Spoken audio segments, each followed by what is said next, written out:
نن زموږ سره د پاکستان تحریک انصاف باجوړ یو جنوني ورکر او ګلمرجان باغی موجود دی. 13 ورځو کې به تاسو لیدلی د دوی د گرفتاری ویډیو چې په زمان پاره کې د عمران خان په سکیورټي کې دا گرفتار شو. پولیسو په دې کم ذات تشدد وکړو. بیا دغه نه پس د دې چې کله رهایي وشوله د عمران خان سره د ملاقات ویډیو چې څومره په بلا تکلف دي دغه مخکې خبرې کړې دي. دا ټول ستاسو د وړاندې دي. په دغه حالاتو کې د دې سال ته څه وشو دې ته ډېر مالي تاوان هم رسېدلی دی. دوی چا تپوس وکړو یا یې ونه کړو. په دغه باره کې به د دوی نه تپوسونه کوو. ګلمرجان اول راته لږ خپل لنډ تعارف وکړو. په زمان پارک کې ستاسو څه وشو، څه ستانه ورک شو، کوم حالات دته مخې ته راغلل؟ بسم الله الرحمن الرحیم. زه ستاسو شکریه ادا کوم چې تاسو زموږ ته یو اواز مخکې وړاندې وړئ. زه زمان پارک کې وم. زه چې کله ګرفتار شوم په دغه وخت کې زما سره په پرس کې شنایي کارټونه او 23,000 روپۍ، یو 37,000 روپۍ موبایل و.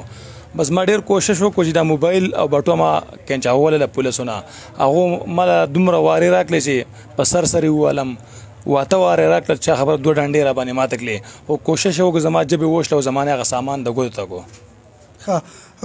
د دغه د رهایي نه پس ستا چې دغه مالي کوم تاوان وشو یا تا ته زخمونه ورسېدل، ستاسو د پارټۍ مشرانو خلک ویل کېږي چې دی یو واسکټ دومره خرڅ شو یا د وزیرانو یا د خلکو نمایندګانو دوی سره مالي تعاون وکړو. چا ستا سره د اوسه پورې مالي تعاون کړی یا ستا یې تپوس کړی یا ستا چې کوم دغه تاوانونه شوي ته خوږ شوی چا تپوس کړی دی؟ ولس ته ستا څه پیغام؟ زه خو دا خبره وکړم چې دا ټول داسې ووایي چې ګلمرجان سه چاوله 50 لاک ورکړې، چاوله گاړی ورکو، هسې داسې وواره. په حقیقت چې زه خبره وکم، زه د یو سړي د اپوزیشن حلیمه د شیخ شکریه ادا کوم چې په دغه وخت کې ماته 20,000 روپۍ راولېږلې چې په دې خرچه وکړه.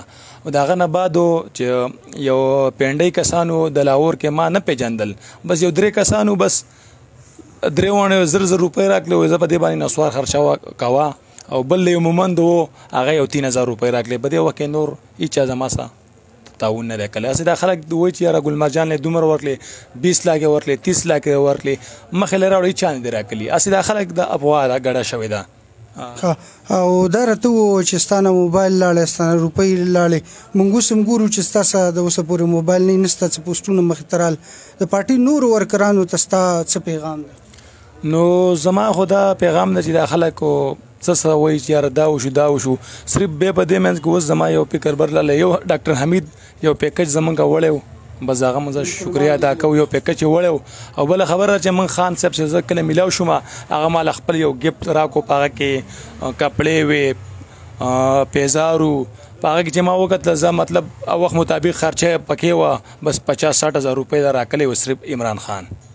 د خپل د پارټۍ د مشرانو نه دې څه ګیله یا څه شته؟ نو ګیله میله هغه په خپل څه حالات یې نو.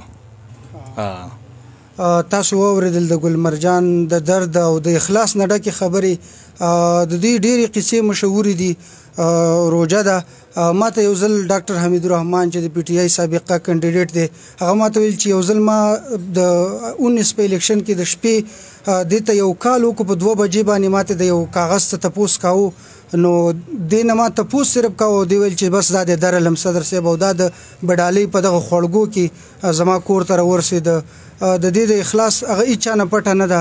خو اوس چې په دې سختې ورځې راغلي دي، دا په بدن باندې زخمی شوی دی، مالی دې ته مشکلات رسیدلی دي. او تاسو ټول یې پیژنئ چې دا په کراچۍ کې غریب دیاړیدار مزدور دی. د پارټۍ د واکمنو نه زموږ د دې شیشه په دغه باندې دا درخواست او مطالبه ده چې د دې سره مکمل ملاتړ وکړي، د دې مرستې وکړي، د دې چې کوم علاج ته ضرورت دی یا مالي تعاون ته ضرورت دی هغه څه وکړي چې سبا له نور ورکر چې کوم دي هغه دقسې د پارټۍ دپاره قرباني ورکړي څنګه چې ګلمرجان ورکړې وه.